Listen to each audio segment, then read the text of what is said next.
نحمده ونصلي على رسوله الكريم اما بعد فاعوذ بالله من الشيطان الرجيم بسم الله الرحمن الرحيم رب اشرح لي صدري ويسر لي امري واحلل عقدة من لساني يفقهوا قولي يا ايها الناس انتم الفقراء الى الله والله هو الغني الحميد ان يشاء يذهبكم ويأتي بخلق جديد وما ذلك على الله بعزيز ولا تزر وازرة وزر أخرى وإن تدع مثقلة إلى حملها لا يحمل منه شيء ولو كان ذا قربى إنما تنذر الذين يخشون ربهم بالغيب وأقاموا الصلاة ومن تزكى فإنما يتزكى لنفسه وإلى الله المصير وما يستوي الأعمى والبصير ولا الظلمات ولا النور ولا الظل ولا الحرور وما يستوي الأحياء ولا الأموات إن الله يسمع من يشاء وما أنت بمسمع من في القبور إن أنت إلا نذير إنا أرسلناك بالحق بشيرا ونذيرا وإن من أمة إلا خلا فيها نذير وَإِن يُكَذِّبُوكَ فَقَدْ كَذَّبَ الَّذِينَ مِن قَبْلِهِمْ جَاءَتْهُمْ رُسُلُهُم بِالْبَيِّنَاتِ وَبِالزُّبُرِ وَبِالْكِتَابِ الْمُنِيرِ ثُمَّ أَخَذْتُ الَّذِينَ كَفَرُوا فَكَيْفَ كَانَ نَكِيرِ صدق اللہ العظیم۔ شروع کرتی ہوں اللہ کے نام سے جو بے انتہا مہربان نہایت رحم فرمانے والا ہے۔ اے لوگو، تم سب اللہ کے محتاج ہو اور اللہ بے نیاز تعریف والا ہے۔ اگر وہ چاہے تم سب کو لے جائے اور ایک نئی مخلوق پیدا کر دے، اور یہ کام اللہ پر کچھ مشکل نہیں ہے۔ کوئی بوجھ اٹھانے والا کسی دوسرے کا بوجھ نہ اٹھائے گا، اور اگر بوجھ سے لدا ہوا کوئی شخص بوجھ اٹھانے کے لیے کسی کو پکارے گا تو کوئی اس سے کچھ بھی اٹھا نہ سکے گا، اگرچہ وہ قریبی رشتہ دار ہی کیوں نہ ہو۔ یقیناً آپ تو انہی لوگوں کو خبردار کر سکتے ہیں جو اپنے رب سے غائبانہ طور پر ڈرتے ہوں، نماز قائم کرتے ہوں، اور جو کوئی اپنے نفس کو پاک کرے تو وہ اس کی اپنی ہی خاطر ہے اور اللہ کی طرف لوٹنا ہے۔ اندھا اور دیکھنے والا برابر نہیں ہوتے، اندھیرے اور روشنی بھی برابر نہیں، سایہ اور دھوپ کی تپش بھی ایک نہیں، زندہ اور مردہ لوگ بھی برابر نہیں ہوتے۔ یقیناً اللہ سنواتا ہے جس کو وہ چاہتا ہے، اور آپ ان کو نہیں سنوا سکتے جو قبروں میں ہیں۔ آپ تو محض خبردار کرنے والے ہیں۔ ہم نے آپ کو حق کے ساتھ بھیجا، خوشخبری دینے کے لیے اور خبردار کرنے کے لیے، اور کوئی بھی امت ایسی نہیں گزری کہ اس میں کوئی نہ کوئی خبردار کرنے والا موجود نہ ہو۔ اگر یہ لوگ آپ کو جھٹلائیں تو ان لوگوں نے بھی جو ان سے پہلے گزرے اپنے رسولوں کو جھٹلایا، جو ان کے پاس کھلی نشانیاں، صحیفے اور روشن کتاب لے کر آئے۔ پھر میں نے ان لوگوں کو پکڑ لیا جنہوں نے کفر کیا، تو دیکھو میری پکڑ کیسی تھی۔ یہ سورۃ فاطر کی چند آیات میں نے پڑھی ہے۔ سورۃ فاطر سورۃ یاسین سے ایک سورت پہلے ہے۔ حقیقت یہ ہے کہ مسلمان ہونا اس کائنات کے ساتھ ہم آہنگی کرنا ہے۔ کچھ بھی ہمیں اپنے آس پاس ارد گرد نظر آتا ہے، وہ سب کا سب اپنے رب کے حکم کے مطابق کام کر رہا ہے۔ اللہ تعالیٰ نے اس دنیا میں 4 طرح کی چیزیں پیدا کی ہیں۔ ان میں سے ایک تو وہ ہے کہ جن کے اندر کوئی بھی سینس اور شعور نہیں، اور جن کو ہم نان لیونگ تھنگز کہتے ہیں، جمادات بولتے ہیں۔ دوسری وہ ہے کہ جن کے اندر سینس تو نہیں لیکن وہ لیونگ تھنگز میں شمار ہوتی ہیں، جیسے پودے ہیں۔ ان کے اندر شعور کی ایک قسم موجود ہے۔ تیسری قسم وہ ہے کہ جس کے اندر زندگی تو ہے لیکن عقل اور شعور نہیں، اور وہ جانور ہے۔ تیسری قسم وہ کہ جس کے اندر زندگی بھی ہے اور شعور بھی ہے، اور وہ ہم انسان ہیں۔ ان چاروں اقسام میں سب سے اعلیٰ ترین قسم انسانوں کی قسم ہے، اور اس کے علاوہ باقی مخلوق جتنی بھی قسم کی ہے وہ انسان کی خدمت کے لیے پیدا کی گئی ہے۔ یہ تمام چیزیں جیسے پتھر اور جمادات ہیں، یا پودے ہیں، یا جاندار ہیں، یا جانور ہیں، ان سب کی اپنی کوئی مرضی نہیں ہوتی، کوئی شعور نہیں، کوئی ان کے اندر عقل نہیں۔ یہ انسان کی خدمت کے لیے پیدا کیے گئے اور اس کے لیے مجبور کیے گئے. دوسری طرف انسان جس کے اندر شعور ہے، آزادی ہے، اختیار ہے، وہ اپنے رب کی عبادت کے لیے پیدا کیا گیا، لیکن اس کو مجبور نہیں کیا گیا. اسے عقل اور سمجھ دے کر آزادی دی گئی، اور پھر یہ دیکھا گیا کہ وہ اپنی سمجھ کے ساتھ، اپنی عقل کے ساتھ، اپنے شوق کے ساتھ اپنے پیدا کرنے والے کی طرف کتنا بڑھتا ہے. اور یہی دراصل انسان کا امتحان ہے. تو بات میں یہ کر رہی تھی کہ کائنات کی ہر چیز انسان کی خدمت کے لیے ہے. مثلا ہم دن رات سوتے جاگتے ہر وقت سانس لیتے ہیں. اگر ہم سانس نہ لیں تو ہم زندہ نہیں رہ سکتے. سانس لینے کی یہ صلاحیت اور سانس لینے کے لیے جو چیز استعمال ہوتی ہے آکسیجن، وہ کتنی وافر مقدار میں اللہ تعالیٰ نے ہر جگہ پیدا کر رکھی ہے. اس پر ہمیں کچھ بھی خرچ نہیں کرنا پڑتا، وہ ہمیں فری آف کاسٹ ہر جگہ اویلیبل ہے. اس پر اللہ تعالیٰ ہم سے کوئی بھی چیز چارج نہیں کرتے. پھر اس کے بعد روشنی جیسی چیز آپ دیکھ لیں. پھر رات کا اندھیرا، یہ بھی دراصل انسان کی خدمت ہی کے لیے ہے. اگر رات کا اندھیرا نہ ہو تو ہم سو نہ سکیں. پانی جس پر انسان کی زندگی کا انحصار ہے، اس کو اللہ تعالیٰ نے کتنی وافر مقدار میں پیدا کیا. پھر کائنات کے اندر بے شمار ایسے پرندے ہیں کہ جو صرف خوبصورتی کے لیے پیدا کیے گئے، جن کا اور کوئی پرپس سوائے اس کے کہ انسان کی نظروں کو سکون بخشے کچھ اور نہیں. وہ سب بھی اپنے رب کی مرضی سے انسان کی خدمت پر مامور ہیں. پھر ہم اپنے جسم کے اندر غور کریں. ہمارا ایک ایک عضو جو ہے، ہماری نگاہیں، ہمارے کان، ہمارا دل کس طرح دوسرے کے ساتھ کوآرڈینیٹ کر رہا ہے. ہم سو بھی رہے ہوتے ہیں تو ہمارا دل کام کر رہا ہوتا ہے. ہم سو رہے ہوتے ہیں، ہمارے لنگس کام کر رہے ہیں.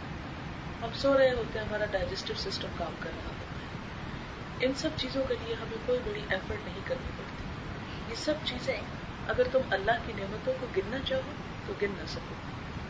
اور سورۃ الرحمن تو سب نے سنی ہوگی اور سب کی پسندیدہ ترین سورت ہوگی.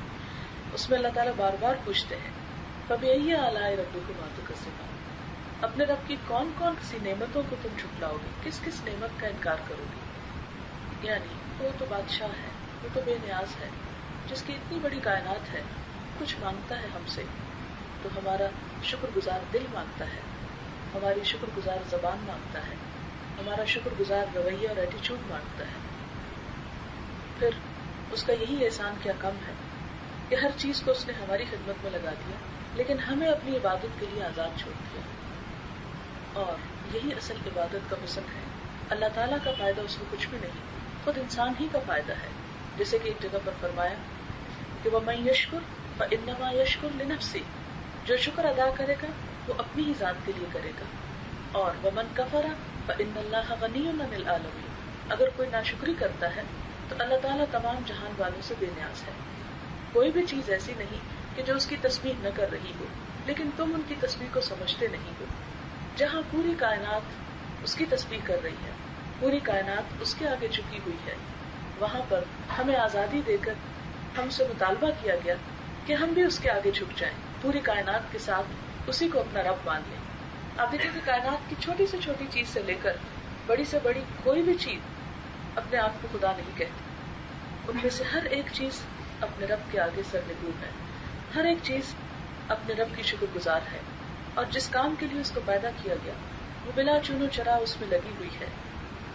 لیکن انسان کو جب دوسری طرف آزادی دی گئی اور پھر انسان سے یہ مطالبہ کیا گیا کہ وہ اپنے رب کی طرف رجوع کرے، انسان جب ایک قدم اس کی طرف بڑھاتا ہے، انسان صرف اس کی طرف توجہ ہی کرتا ہے تو اس کی محبتیں اور اس کی رحمتیں اس انسان پر نچھاور ہوتی ہیں. اب اس صورتحال میں جہاں ایک طرف ہم دیکھتے ہیں کہ پوری کائنات اس کی ہے، پوری کائنات اس کی شکر گزار ہے، پوری کائنات اس کی تسبیح میں لگی ہوئی ہے، پوری کائنات اس کے آگے سجدہ ریز ہے، کیونکہ قرآن پاک میں بتایا گیا اللہ ہی کے لیے سجدہ کر رہی ہے ہر وہ چیز جو آسمانوں اور زمین کے اندر ہے. تو پھر اسے نہ تو ہماری تابعداری کی ضرورت ہے، نہ ہماری تسبیح کی ضرورت ہے، نہ ہمارے سجدوں کی ضرورت ہے. مثال کے طور پر جن کو ہم عبادت کہتے ہیں، نماز، روزہ، حج، زکوٰۃ، صدقات، ان میں سے کوئی بھی چیز اس کو کسی بھی طرح کا کوئی فائدہ نہیں دیتی جب کچھ بھی چیز نہ اس کو چاہیے، نہ اس کا وہ ضرورت مند ہے، نہ اس کو کوئی چیز فائدہ دیتی ہے، نہ ہماری عبادت اس کو کوئی فائدہ دیتی ہے، نہ ہمارا بگڑنا اس کو کوئی نقصان دیتا ہے، تو پھر یہ سب کچھ کس لیے؟ یہ سب مطالبہ اس نے پھر کس لیے کیا کہ اگر تم شکر گزار ہو تو اس کو یہ تمہارے لیے پسند ہے. وَإِن تَشْكُرُوا يَرْضَهُ لَكُمْ، اگر تم شکر گزار ہوتے ہو تو وہ اس پہ راضی ہوتا ہے، وہ اس کو پسند آتا ہے. ایسی صورت میں ہمیں احساس یہ دلایا گیا، رجوع کرنا، اس کی طرف جھکنا اور اس سے تعلق پیدا کرنا، اس میں ہماری اپنی ہی خوش قسمتی اور خوش بختی ہے. اے لوگو، تم سب اللہ کے محتاج ہو، تمہیں اس کی ضرورت ہے، اسے تمہاری ضرورت نہیں ہے، تم اللہ کے محتاج ہو. اور اگر انسان اپنی حقیقت پر غور کرے تو اپنی محتاجی انسان کو خوب کھلتی ہوئی نظر آتی ہے. آپ دیکھیں، ایک کے بعد ایک شکل جب انسان بدلتا ہے تو ابتدائی شکلوں کو آپ دیکھیں تو انسان اسے دیکھ کر خوفزدہ ہو جائے، انسان اسے دیکھ کر پریشان ہو جائے. لیکن اللہ تعالیٰ جو بہترین خالق ہے، بہترین شکل میں اس نے انسان کو پیدا کیا، کس طرح ایک کے بعد ایک شکل بدلتا چلا گیا اور بہترین شکل میں انسان کو تخلیق کیا. اور نہ صرف یہ کہ وجود اور ڈھانچے میں، شکل و صورت میں ایک ایک اس کے اعتبار سے انسان کو خوبصورت بنایا گیا، بلکہ اس کے ساتھ اس کے اندر بہترین جوہر، روح کے ساتھ عقل اور شعور بھی رکھا گیا. یہ سب کچھ انسان کو دیا اگر تو کس نے؟ اس کے رب نے. اس لیے کہ بہت سے لوگ ایسے ہیں جن کے عقل اور شعور میں کچھ کمی ہو جاتی، جو پیدائشی اندھے ہوتے ہیں، جو بول نہیں سکتے، سن نہیں سکتے. اگر ہم میں سے کسی کے ساتھ ایسی ہی کوئی کمی یا ایسا ہی کوئی نقص ہوتا، ہم کیا کر سکتے ہیں؟ ہم کچھ بھی نہیں کر سکتے. ہم کائنات کے اندر کیا کر لیتے؟ کچھ بھی نہ کر سکتے. اگر اس نے دیا ہے تو یہ اس کا احسان ہے ہم پر کہ کس طرح اس کی مرضی سے کام کر رہے ہیں.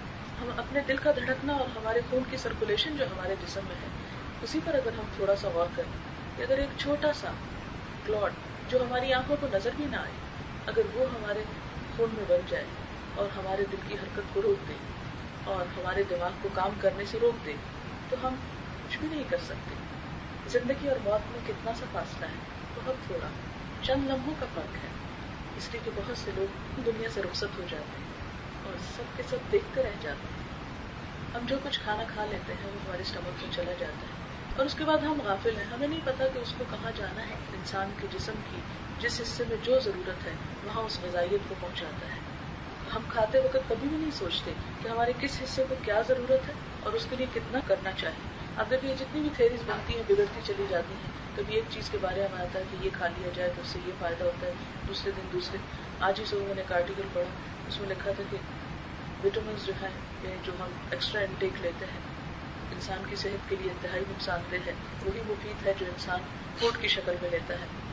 کبھی ایک چیز آتی، کبھی کہا جاتا ہے کہ نہیں جو کچھ ہم کھا رہے ہیں اس میں بہت سے وٹامن ضائع ہو رہے ہیں اس لیے ایکسٹرا لینے چاہیے. ہم ابھی تک اپنے لیے یہ بھی ڈیسائیڈ نہیں کر سکے. انسان اپنے جسم کا 50% حصہ بھی نہیں سمجھ سکا پوری طرح. تمام ترقی اور تمام روشنی اور علم کے باوجود اور انسان کی تیز رفتاری کے باوجود انسان ابھی تک اپنے آپ کو بھی ڈسکور نہیں کر سکا، اپنی جسمانی ضروریات کو بھی پوری طرح ڈسکور نہیں کر سکا. اور جو اگر ڈسکور کسی حد تک کر بھی چکے تو ان کی تعداد کتنی ہے؟ آٹے میں نمک کے برابر. اور زیادہ تر مخلوق جو ہے وہ یہ بھی نہیں جانتی کہ جو وہ کھا رہی ہے اس کے کس کس کام آئے گا، کس طرح اس فروٹ کی مختلف اندر جا کے قسمیں بنتی ہیں اور کس کس شکل میں وہ تبدیل ہوتا ہے، کون سی ضرورت دماغ کی ہے، وہاں کیا پہنچتا ہے. اور پھر خون کے ان ذرات کو، ان سیلز کو کس نے بتایا کہ تم نے لیور سے کون سی چیز کس شکل کی کہاں تک پہنچانی ہے. ہم تو اس میں 1% بھی کوئی انسٹرکشنز اپنی طرف سے نہیں دیتے یا کوئی بھی اس میں ہماری طاقت یا زور نہیں چلتا. پھر آپ دیکھیں بچپن میں انسان ایک چھوٹا بچہ ہوتا ہے، کس طرح وہ اپنی ماں کا محتاج ہوتا ہے. یہ محبت کس نے ماں کے دل میں ڈالی؟ اگر وہ نہ ڈالتا تو انسان کو پالنے والا بھی کوئی نہ ہوتا. پھر اسی طرح انسان جب بڑا ہو جاتا ہے تو وقت کے ساتھ ساتھ آپ دیکھیں کہ جسم میں کس کس قسم کے چینجز آتے رہتے ہیں اور ضروریات کے مطابق جوانی میں انسان کو جن چیزوں کی ضرورت ہوتی ہے وہ کس طرح کام کرتی ہے. پھر اس کے بعد جب بوڑھا ہو جاتا ہے پھر جسم کے اندر اس طرح کی تبدیلی آتی ہے. تو ہماری زندگی کا ایک ایک قدم اور ایک ایک دن ہماری محتاجی کی کھلی تصویر ہے. عموماً یہ کہا جاتا ہے کہ جی یہ لوگ جو دنیا میں کسی کمی کا شکار ہوتے ہیں، کسی حادثے کا شکار ہوتے ہیں، کسی غم اور دکھ کا شکار ہوتے ہیں، پھر وہ اپنے رب کی طرف رجوع کرتے ہیں. اور دین کی طرف آنا تو کمزور لوگوں کا کام ہے ان لوگوں کا کام ہے جن کے اندر کوئی کانفیڈنس نہیں ہوتا تو وہ ایک مجبوری کے تحت دین کی طرف آتے ہیں.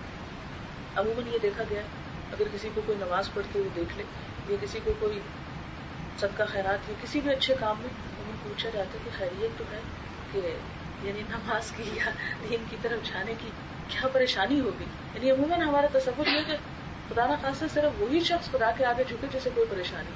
یعنی محبت کا تو کوئی تصور رہ ہی نہیں گیا کہ اس کے جو اتنے بے شمار انعامات ہیں ہم پر, اس کے شکریہ کے طور پر بھی جھکنا آخر فرض بنتا ہے. انسان بھی جب کسی انسان کے ساتھ کوئی بھلائی کرتا ہے, اخلاقی طور پر انسان کا فرض بنتا ہے کہ اس کے ساتھ بھلائی کا سلوک کرے, اس کے ساتھ شکر گزاری کا رویہ اختیار کرے. تو پھر وہ رب جس کے ذرے ذرے کے ہم محتاج ہیں, اس کے ساتھ کیا صرف مجبوری کے وقت کی تعلق رکھا جائے؟ یہ تو پھر بڑی ہی خودغرضی کی بات ہو جائے گی. پھر اس کے بعد آپ دیکھیں کہ ہماری زندگی یہیں پر تو ختم ہو کر رہ نہیں جائے گی کہ ہم اگر اس دنیا میں اس سے بیزار ہو کر بھی زندگی بسر کریں, اس سے دور ہو کر بھی تو کر لیں, اسے تو فرق نہیں پڑتا. اب یہ ہے کہ سب جانتے ہیں اور ہم سب کی آنکھوں کے سامنے یہ ہوتا ہے, جہاں دنیا میں آنے کا وقت ہے وہاں جانے کا بھی وقت ہے, اور اس سے کوئی بھی انسان فرار حاصل نہیں کر سکتا. جتنا بھی خدا سے بھاگے, جتنا چاہے بھاگ لے, وہ بھاگتے بھاگتے آخرکار سامنے اسی کو پائے گا. وَإِلَيْهِ الْمَصِيرُ, بار بار قرآن پاک میں کہا کہ اسی کی طرف لوٹنا ہے, اسی کی طرف جانا, وہی واپسی ہے, وہی ٹھکانا ہے, وہی آخری منزل ہے, وہی اصل زندگی. بارہا یاد دہانی کرائی. پھر آپ دیکھیں کہ اس زندگی کی ابتدا کہاں سے ہوتی ہے.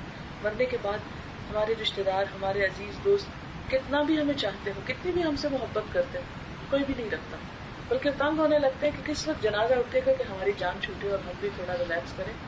یعنی چند ایک اپنے جو عزیز رشتے دار ہوتے ہیں وہ تو روز ہو رہے ہوتے ہیں, لیکن اکثریت بیزاری بیٹھی ہوتی ہے کہ کس وقت یہ بہت بڑی حقیقت ہے جو دن رات آپ دیکھ سکتے ہیں. یعنی انسان دنیا میں لوگوں کے ساتھ بے شمار بھی بھلائیاں کرے, لیکن بہرحال وہ ایک بوجھ ہے. دنیا سے ہم میں سے ہر شخص کو, خواہ وہ مانے یا نہ مانے اس حقیقت کو, لیکن بہرحال بہت جلد چلے جانا ہے. اور جب انسان یہاں سے چلا جائے گا, قیامت کے دن اس سے پوچھا جائے گا, اللہ تعالیٰ فرمائیں گے کم لبثتم فی الارض عدد سنین, دنیا میں کتنے سال رہ کے آئے؟ تو انسان جواب دے گا قالوا لبثنا یوما او بعد یوم فاسأل العادین, کہ ہم ایک دن یا دن کا بھی کچھ حصہ رہ کر آئے ہیں, آپ گننے والوں سے پوچھ لیجئے کہ ہم کیا رہ کر آئے. تو وہاں پر اس دنیا کی صرف ایک جھلک یا چند لمحوں کی بات محسوس ہوگی. خیر, بات یہ ہو رہی تھی کہ اب ایک نئی زندگی کی ابتدا ہوتی ہے دنیا سے جانے کے بعد, جو ہم میں سے ہر ایک کو کرنی ہے. ہم چاہے سوچیں یا نہ سوچیں, ہم اس پوائنٹ پہ آئیں یا نہ, ہم نہ بھی سوچنا چاہیں تو بھی ہم میں سے کوئی شخص اس حقیقت سے فرار حاصل نہیں کر سکتا. آپ دیکھیں کہ دوست احباب رشتے دار اپنے ہی ہاتھوں سے اپنے ہی عزیزوں کو زمین کے حوالے کر کے آ جاتے ہیں. پھر اس پہ کیا گزرتی ہے انسان پر کوئی خبر نہیں لیتا, کوئی کام نہیں آتا, کوئی مدد نہیں کرتا. وہاں انسان پوری طرح بے بسی کا نمونہ ہوتا ہے. وہاں اگر کوئی کام آتا ہے تو وہی رب جس سے ہم دنیا میں بھاگتے ہیں, صرف وہی رہ جاتا ہے اور باقی سب چلے جاتے ہیں. آپ صلی اللہ علیہ وسلم نے فرمایا جب انسان فوت ہوتا ہے, اسے دفنانے کے لیے لے جاتے ہیں تو تین چیزیں اس کے ساتھ جاتی ہیں. ایک وہی رہ جاتی ہے, دو واپس آتی ہے. کیا چیز واپس آتی ہے؟ اس کا مال اور اولاد واپس آ جاتی ہے, عزیز اور قارب رشتے دار واپس آ جاتے ہیں, اور اس کے عمل اس کے ساتھ رہ جاتے ہیں. اور عمل میں سب سے بہترین عمل کیا ہے کہ انسان اپنے سب سے بڑے محسن کا احسان پہچاننے والا, اس کے ساتھ تعلق, اس کے ساتھ محبت اور اس کے ساتھ شکر گزاری کا رویہ. سب سے بڑی برائی یہ ہے کہ جس کے احسان سب سے زیادہ ہے ہم پر, ہم اسی سے دور ہوں, اسی سے منہ موڑ لیں.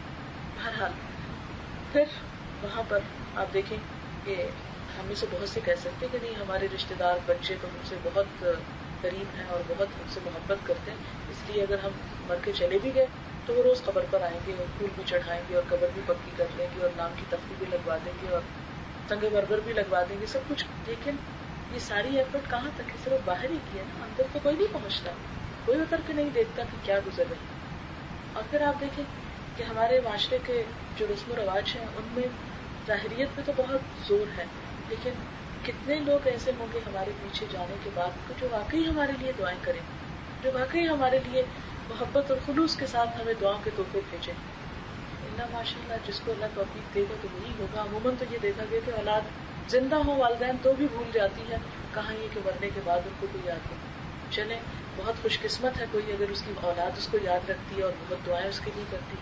لیکن کچھ عرصے کے بعد کیا ہوگا, 50-60 سال گزرنے کے بعد یہ اولاد بھی ختم ہو جائے گی, پھر اس کے بعد نیکسٹ جنریشن وہ بھی چلی جائے گی. پھر آپ دیکھیں کہ حضرت آدم علیہ السلام کے زمانے سے لے کر بے شمار لاکھوں کروڑوں انسان جو ہے وہ دنیا میں آئے اور چلے گئے. مثال کے طور پر اگر ہم دیکھیں کہ ہمارے دادا کے دادا کون تھے تو میرے خیال ہے یہاں بیٹھے ہوئے کسی بھی شخص کو نام تک نہیں آتا ہوگا. کہاں یہ کہ ہم ان کے لیے کچھ کریں, کچھ دعائیں کریں یا ان کی کچھ مدد کریں, کچھ بھی نہیں. پھر اسی طرح آپ دیکھیں کہ ایک دن وہ پھر آئے گا کہ جب ہم حشر کے میدان میں پھر سب اٹھ کھڑے ہوں گے. مسلمان ہونے کی حیثیت سے ہم میں سے ہر ایک کا عقیدہ یہ ہے کہ ہمیں دوبارہ کھڑے ہونا ہے. وہاں پر پھر انسان ایک بے بسی کی تصویر ہوگا. وہاں انسان کے ساتھ کیا ہوگا, کون کام آئے گا, وہ تو اللہ تعالیٰ شروع میں ہی قرآن پاک کے بہت واضح طریقے سے سمجھا دیتے ہیں کہ واتقوا یوما لا تجزی نفس عن نفس شیئا ولا يقبل منها شفاعۃ, کہ فکر کرو اس دن کا جس دن کوئی شخص کسی کے کام نہ آئے گا, کسی کی سفارش قبول نہ کی جائے گی, کسی سے کوئی بدلہ نہ لیا جائے گا. ایسے میں انسان پھر کس کا محتاج ہوگا, اپنے رب کا. پھر کس کی دوستی کام آئے گی, اپنے رب ہی کی دوستی اور اس کے ساتھ شکر گزاری کا رویہ.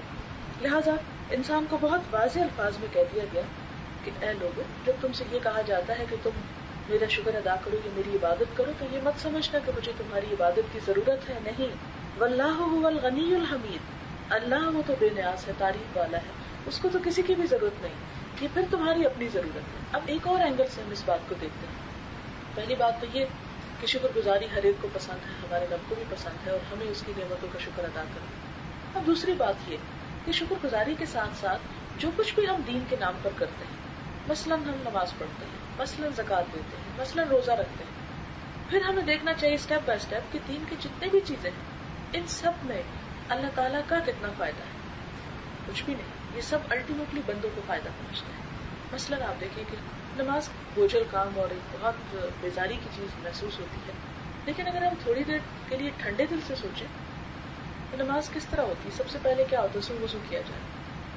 وضو کرنے سے انسان کی میل کچیل دور ہو جاتی ہے, صاف ستھرا ہو جاتا ہے انسان کی طبیعت میں ایک فریشنس آ جاتی ہے. انسان کے جسم کی ظاہری میل کچیل دور ہونے کے ساتھ اس کے اندر کی جو غم اور تکلیف اور تھکاوٹ کے جو اثرات ہوتے ہیں, پانی ان اثرات کو بھی دور کرتا ہے. اور آپ نے دیکھا ہوگا کہ اب دنیا میں پانی کے ذریعے علاج کا بہت رواج عام ہوتا جا رہا ہے اور بہت سے طریقوں سے پانی کو استعمال کرنا بہت سے امراض کا علاج ہے. بلکہ ایک کتاب پچھلے دنوں میں نے دیکھی کہ جس میں تھا کہ ہر بیماری کا علاج پانی کے ذریعے ممکن ہے, کیونکہ سب سے زیادہ انسان کے جسم میں جو چیز ہے وہ پانی, تقریباً 70% ہے شاید انسان کے جسم میں پانی, اور باقی 30% دوسری چیز ہے.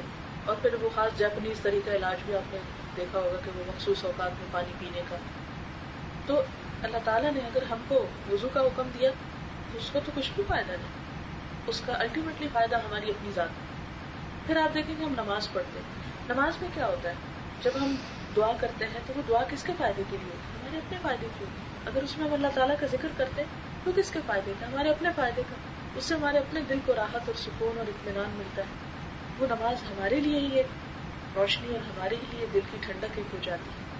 پھر آپ دیکھیں کہ انسان کام جب کرتا ہے تو کام کام کام, اس میں اللہ تعالیٰ پھر بلاتے ہیں کہ آؤ میرے بندے سب کچھ چھوڑ دو, آؤ اپنا ہاتھ میں دھو لو. جیسے مجھے ہمیشہ ایسے محسوس ہوتا ہے کہ جیسے ایک بچہ کھیل کود کے تھک ہار کے گھر میں آتا ہے تو وہاں کہتے اچھا پہلے ہاتھ میں دھو لو, کپڑے چینج کر لو اور آ کے بیٹھ جاؤ میرے پاس. اور بالکل اسی طرح جب انسان دن بھر کام کر کے تھک جاتا ہے تو اللہ تعالیٰ فرماتے ہیں یہ تمہارا اپنا ٹائم, آؤ تم ہاتھ میں دھو, چھپ جاؤ. اس دوران تم کسی سے بھی بات نہیں کرو, کسی کے بارے میں سوچو بھی نہیں, اپنے ذہن کو ہر طرح کے خیالات سے آزاد کر لو, پوری طرح ریلیکس کر لو.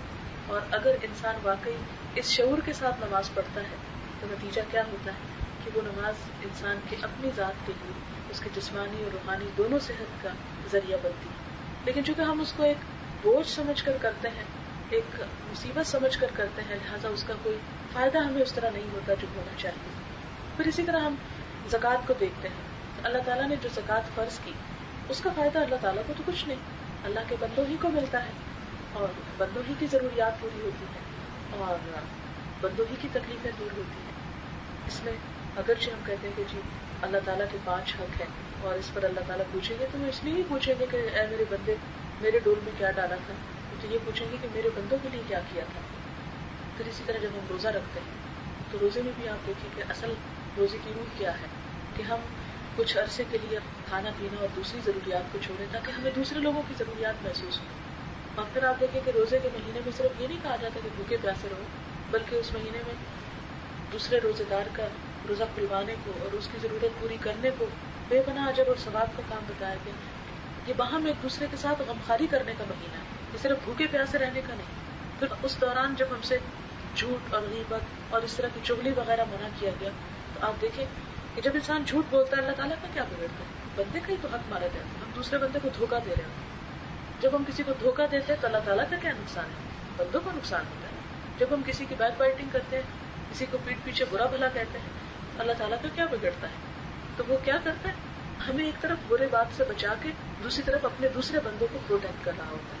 ان باتوں کے ماننے میں ہم کہ جی دین میں تو بڑی پابندیاں ہیں اور بڑی سختیاں ہیں اور بڑی مصیبت ہے، یہ تو ہم سے نبھایا نہیں جاتا، تو کوئی بات نہیں نبھائے. پھر یہ کہنا کہ ہاں دین کی بات نہ مان کر ہم بہت اچھے انسان ہیں، ہم کیسے اچھے انسان ہو سکتے ہیں کہ جنہیں اس بات کا ہی احساس نہ ہو کہ دوسرے کی عزت کیا چیز ہے، اس کے پیچھے اس کی برائی کرنی ہے یا نہیں. اسی طرح کسی کو دھوکہ نہیں دینا چاہیے. ہم کبھی اپنے لیے نہیں چاہیں گے کہ کوئی ہم کو دھوکہ دے، ہم کبھی نہیں چاہیں گے کوئی ہم سے جھوٹ بولے. تو جب ہم اپنے لیے نہیں چاہتے تو اللہ تعالیٰ صرف ہمارے لیے نہیں سب کی خیر خواہی کرتے ہیں کہ جب اپنے لیے نہیں چاہتے تو دوسروں کے لیے بھی نہیں چاہتے. اور دین کا مفہوم بھی دو چند الفاظ میں یہ بتا دیا گیا کہ کوئی شخص اس وقت تک مومن نہیں ہو سکتا. ہم اس کی ڈیفینیشن کیا کریں گے؟ جب تک کوئی لا الہ الا اللہ نہ پڑھے. نہیں، یہ نہیں کہا گیا. وہ تو ٹھیک ہے، وہ تو بیسک ریکوائرمنٹ ہے، لیکن فرمایا کہ کوئی مومن نہیں ہو سکتا جب تک اپنے بھائی کے لیے وہ نہ چاہے جو اپنے لیے چاہے. یعنی دوسروں کے لیے بھی اسی طرح کی خیر خواہی اور اسی طرح کی محبت کے جذبات میں رکھے جو اپنے لیے رکھتا ہے. اگر ہم اپنے لیے نہیں چاہتے کہ کوئی ہم کو دھوکہ دے یا ہماری برائی کرے تو ہمیں کسی کے لیے بھی نہیں چاہنا چاہیے. اگر اسلام اس پر پابندی لگاتا ہے تو اس میں صرف دیکھنے کی بات ہے نا کہ ہم کس نظر سے دیکھ رہے ہیں. ہم اس کو اس نظر سے بھی دیکھ سکتے ہیں کہ اللہ تعالیٰ ہم سے محبت کرتے ہیں، اس لیے ہمارے حقوق کو پروٹیکٹ کرنے کے لیے ہم ہی کو روکتے ہیں کہ ہم ایک دوسرے کے ساتھ زیادتی نہ کریں. آپ دیکھیں کہ بعض اوقات قرآن پاک میں ایسی ٹرمز استعمال ہوتی ہے کہ اپنے آپ کو قتل نہ کرو.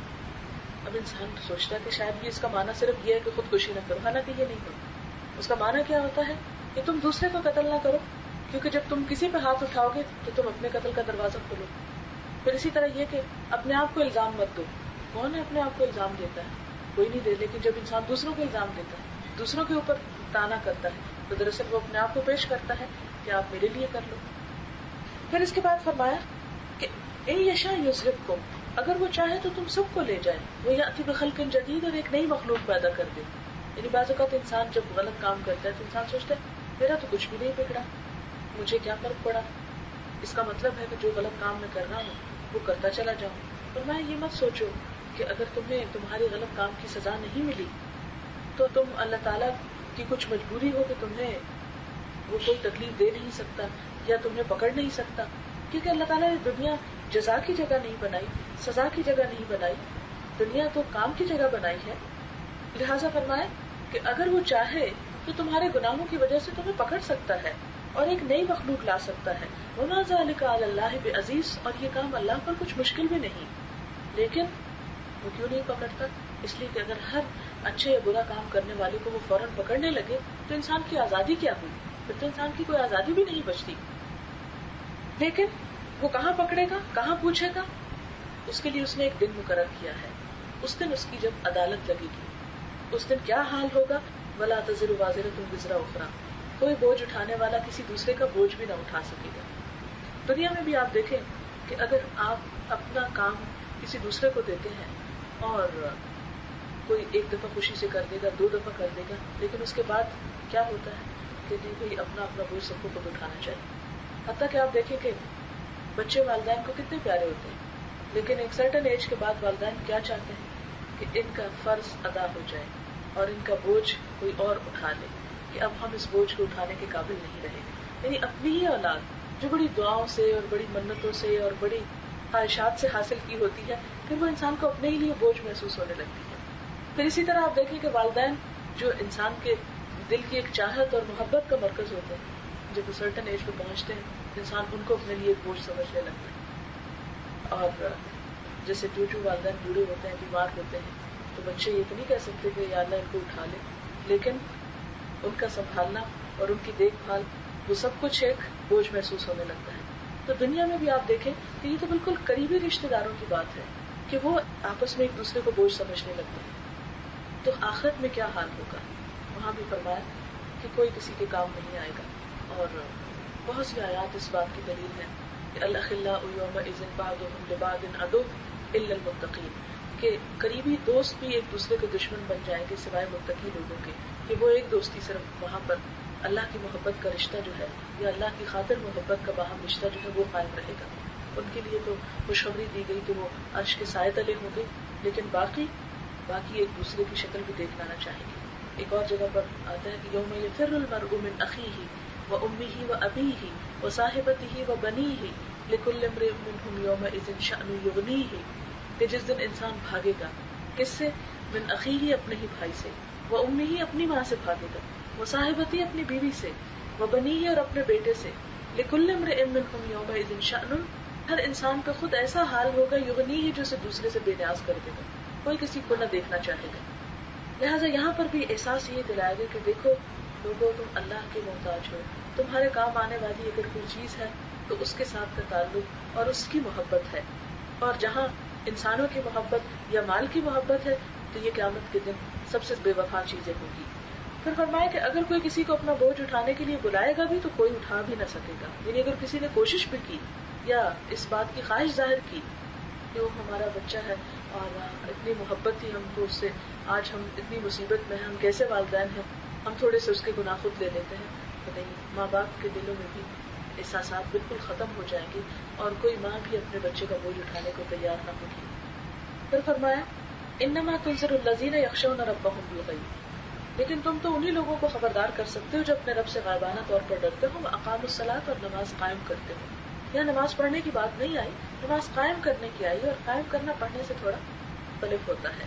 اور قائم کرنے میں نہ صرف یہ کہ وہ ظاہری ادب آداب اور وہ تمام طور طریقے کے جن کا ہونا ضروری ہے، بلکہ اس کے ساتھ ساتھ اصل مقصود کہ رب سے ملاقات کا جو احساس ہے.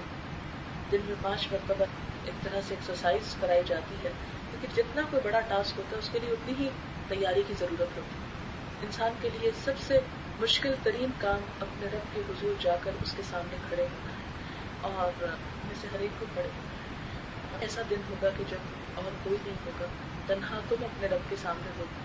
پھر کس طرح اس کے جلوے کو اور اس کی ذات کو اور اس کے محبت یا غضب کو تم برداشت کر سکو گے، کیونکہ اس کا غضب بھی برداشت کرنا بہت مشکل ہے، اور اس کی محبت اور اس کا دیدار وہ بھی ہر ایک کی قسمت میں نہیں ہوگا. تو یہ نماز دراصل یعنی جس طرح انسان وہاں قائم ہوگا، یہ کھڑا ہوگا، اسی طرح دنیا میں اس کے سامنے شعور کے ساتھ کھڑے ہونا جو ہے وہ نہایت ضروری ہے. پھر فرمایا ومن تزکا فانما یتزکا لنفسہ، نماز چونکہ پاکیزگی کا ایک ذریعہ ہے، اس لیے جو شخص پاکیزگی اختیار کرے گا وہ اپنے ہی فائدے کے لیے. اور اگر دین کا مقصود اور مفہوم سمجھا جائے کہ دین آیا کیوں ہے اور چاہتا ہم سے کیا ہے، تو یہی ایک ہی لفظ میں اس کو بیان کیا جا سکتا ہے، تزکیہ. نبی صلی اللہ علیہ وسلم کی آمد کا مقصد بھی تزکیہ تھا. اور تزکیہ کے 2 معنی ہوتے ہیں، ایک تو ہوتا ہے کہ برائی کو نکالنا، اور دوسرا ہوتا ہے خیر کو ابھارنا، نشو و نما دینا. کیونکہ اللہ تعالیٰ نے جب انسان کو پیدا کیا تو فَأَلْهَمَهَا فُجُورَهَا وَتَقْوَاهَا، اس کے اندر برائی کی قوت بھی رکھی اور نیکی اور خیر کی قوت بھی رکھی. اور انسان کا امتحان کیا ہے کہ کون ہے ان میں سے جو خیر کو ابھارتا ہے. فرمایا قد افلح من زکاها وقد خاب من دساها، وہ کامیاب ہو گیا جو اس کو ابھارے یعنی خیر کو ابھارے، اور ناکام ہے وہ جو انسان اپنے خیر کے حصے کو دبا ڈالے. لہذا اصل جو دین ہم سے چاہتا ہے وہ یہی تزکیہ کہ ایک طرف سے ہم اپنے خیالات، اپنی سوچ، اپنے دل دماغ، اپنی زبان، اپنے قول، اپنی گفتگو، اپنے معاملات کو برائیوں سے پاک کر لیں، اور دوسری طرف جو خیر انسان کے اندر ہے، اور ہر انسان کے اندر خیر ہے کیونکہ اللہ تعالیٰ نے ہر انسان کے اندر ڈالا، تو اس خیر کو باہر نکالے، اور اس خیر کے اوپر جو پردہ پڑتا ہے انسان کی خواہشات کا یا مختلف چیزوں کا، اس گرد و غبار کو انسان اس دین کے ذریعے دور کرتا چلا جائے.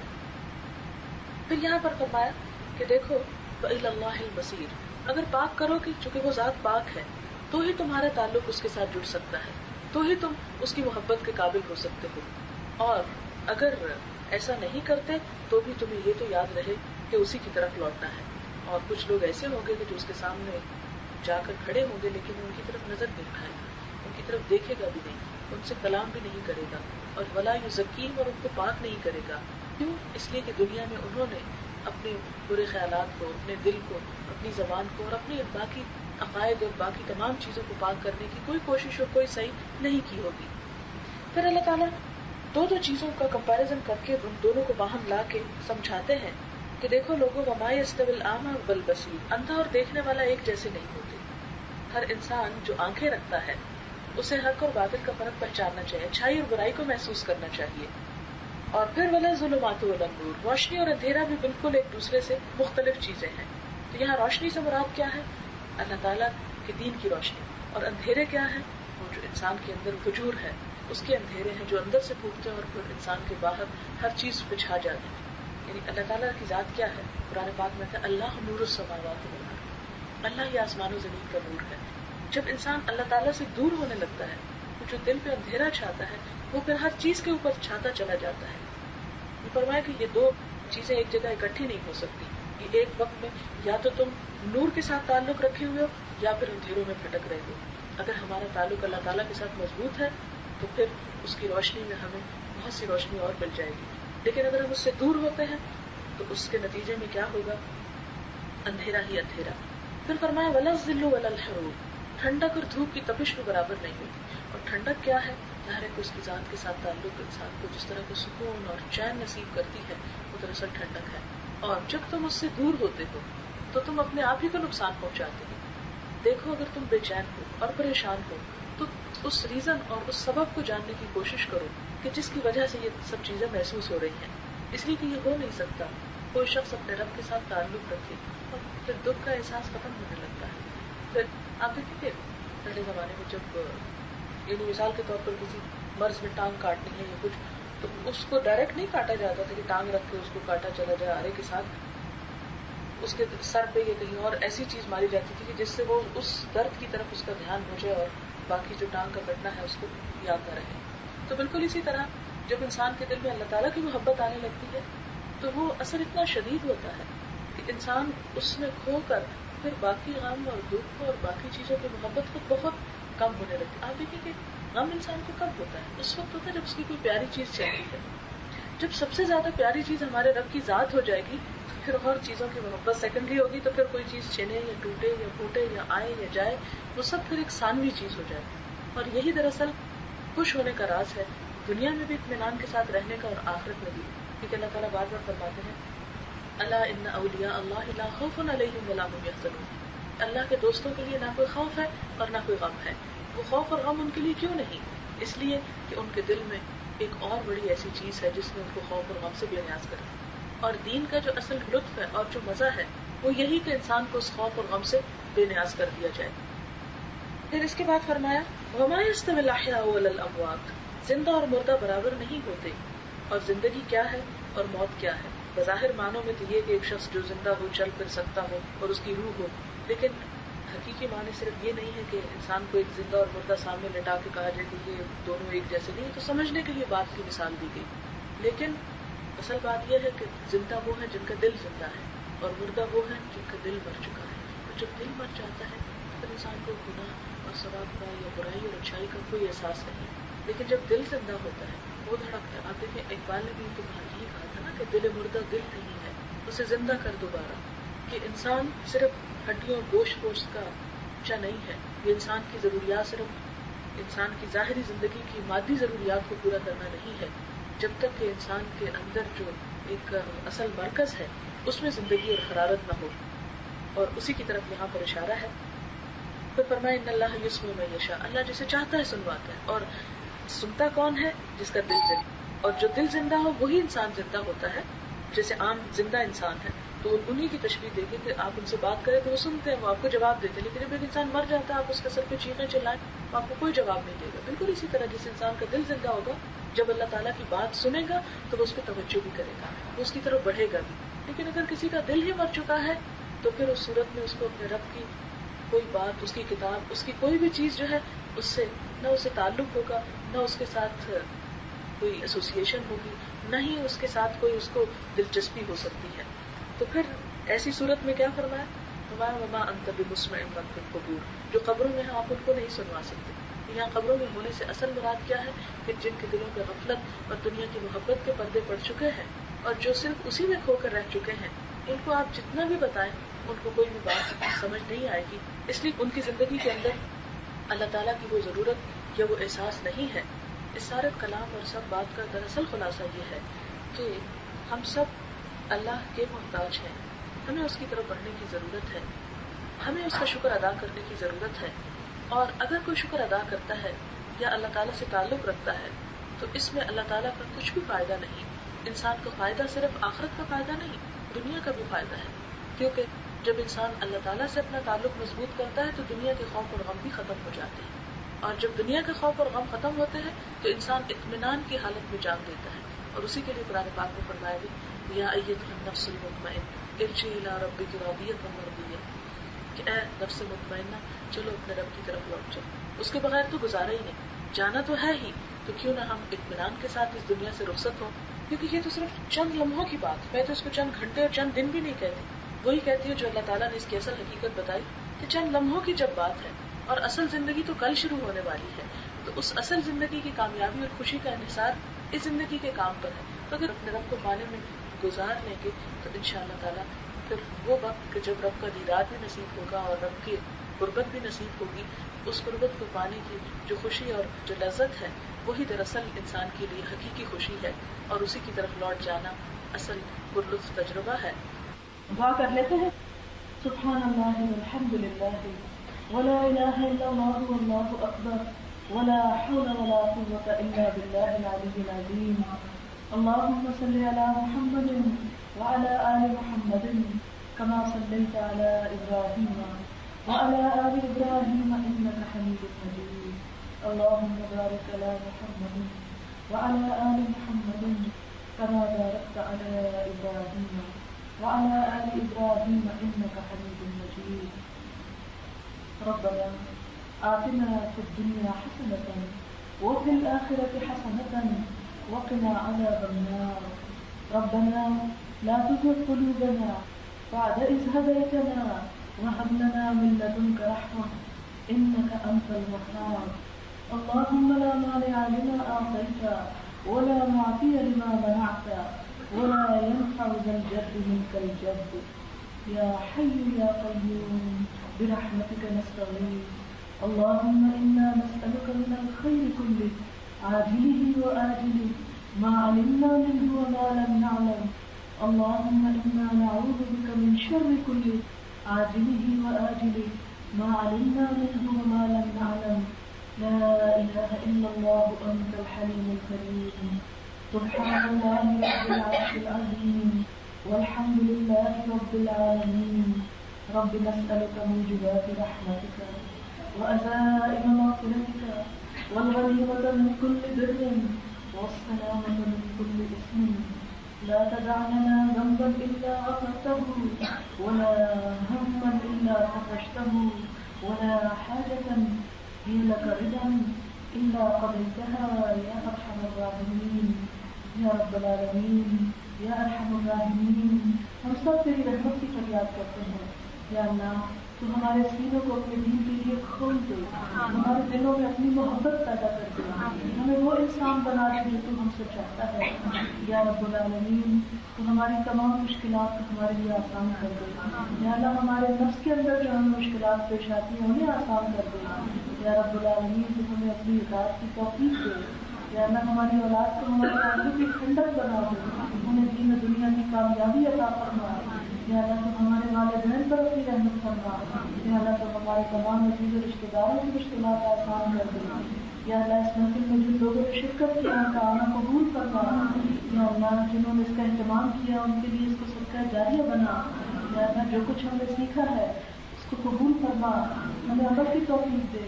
اگر ہم سے کوئی بات غلط ہو گئی ہو تو ہمارے علم کی اصلاح کر دے، ہمیں سیدھا راستہ دکھا، اپنی محبت عطا کر دے. اپنی محبت ہمیں ہر چیز سے زیادہ عزیز کر دے. یا اللہ تو ہمیں اپنے قرب نصیب فرما.